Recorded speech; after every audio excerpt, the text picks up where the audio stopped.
اعوذ باللہ من الشیطان الرجیم، بسم اللہ الرحمن الرحیم۔ اسد صاحب تھے، انتقال ہو گیا ان کا، جو سلطان المناظرین کہلاتے تھے۔ اچھا، تو انہوں نے یہ کہنا شروع کیا کہ رسول اللہ کو اگر اول الانبیاء مان لیا جائے تو ان کے بعد تو پھر کوئی نبی نہیں ہو سکتا، تو اتنے 1,24,000 کم و بیش جو انبیاء ہیں ان کا انکار ہو جائے گا۔ اس کا مطلب رسول اللہ کو آخری نبی مانا جائے، اس اعتبار سے کہ وہ آخر میں سب سے ان کو نبوت ملی تو مسئلہ ہی نہیں رہتا۔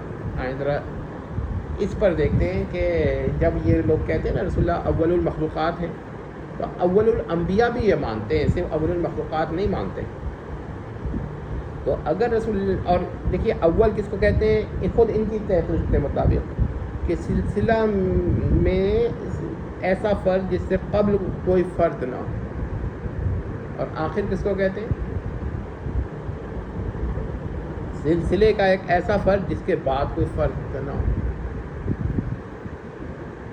ٹھیک ہے نا؟ تو اب ایک ہی، یہ تو محال عقلی ہوگا کہ سلسلے کا اول فرد بھی وہی ہو اور آخر فرد بھی وہی ہو، یہ تو محال عقلی ہو گیا۔ اب وہ جو فضل حق خیرآبادی صاحب نے اور بعض خیرآبادیوں نے اصلاح کیا رسول اللہ اول المخلوقات ہیں، لہٰذا ان کی نظیر محال عقلی ہے، تو وہ یہ بھی جانتے ہوں گے کہ جن لوگوں نے کہا کہ رسول اللہ اول الانبیاء ہیں، تو یہ بھی ایک ان کی دلیل بن جائے گی، کیونکہ اول المخلوقات ہیں تو کیا اس وقت نبی تھے کہ نہیں تھے؟ اگر نہیں تھے، یعنی اول الانبیاء جو اگر اول المخلوقات اول الانبیاء بھی ہے تو اس کا مطلب یہ ہوا کہ رسول اللہ آخر الانبیاء نہیں ہو سکتے، اور اگر اول المخلوقات اول الانبیاء نہیں ہے تو آخر الانبیاء ہو سکتے ہیں، کیونکہ یہ چیز محال عقلی ہے کہ ایک چیز اول الانبیاء بھی ہو اور آخر الانبیاء بھی ہو، کیونکہ کسی بھی سلسلے کا فرد اول جو ہے وہ اور ہوتا ہے، فرد آخر اور ہوتا ہے۔ یہ محال عقلی ہے کہ فرد اول عین فرد آخر ہو۔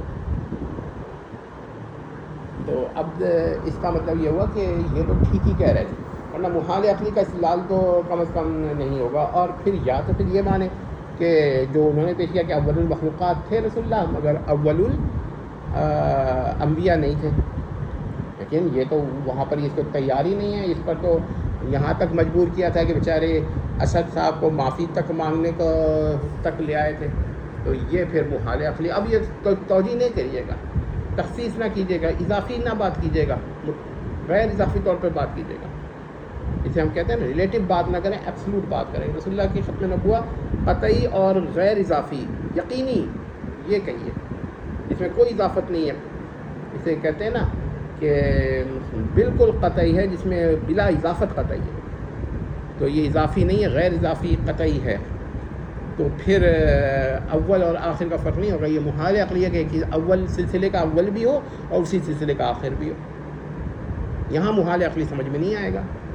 امید کرتے ہیں کہ فضل حق خیرآبادی کا وہی استدلال جو جس سے اس نے یا انہوں نے جو بھی آپ کہنا چاہیں، کیونکہ جو خدا کی قدرت کا منکر ہے اس کے لیے بہرحال ہم مجبور ہیں اخلاقیات اور قواعد مناظرہ سے، ورنہ دل تو نہیں چاہتا کہ تعظیمی الفاظ فضل حق خیرآبادی کے لیے استعمال کریں۔ بہرحال تو فضل حق خیرآبادی نے جو کتاب لکھی وہ جو اس کی جانب منسوب ہے، اگرچہ ہمیں شک ہے کہ اس کی نجی، اسی لیے ہم تھوڑا اس کے لیے تعظیمی کلمات بھی استعمال کرتے تھے، تو وہ جو کتاب لکھی ہے نا تحقیق الفتویٰ، اس میں آخر کا بحث کیا ہے، تو آخر الانبیاء سے، اور بعض انہوں نے اول المخلوقات سے بھی بحث کیا ہے سلسلہ خیرآبادی کے حضرات میں۔ تو ہم سیدھی بات کرتے ہیں کہ اگر رسول اللہ اول المخلوقات ہیں، پہلا بات تو کیا اول الانبیاء بھی ہیں؟ اگر ہیں تو پھر آخر الانبیاء نہیں ہو سکتے، نعوذ باللہ استغفر اللہ، لا حول ولا قوة الا باللہ۔ اور آخر الانبیاء ہیں، یقینی طور پر ہیں، تو پھر یہ مانا تو جا سکتا ہے کہ آپ اول المخلوقات ہوں لیکن اول الانبیاء نہیں ہو سکتے، کیونکہ سلسلے میں فرد، کسی سلسلے کا فرد اول اور فرد آخر عین نہیں ہوتا، درمیان میں افراد ہوتے ہیں۔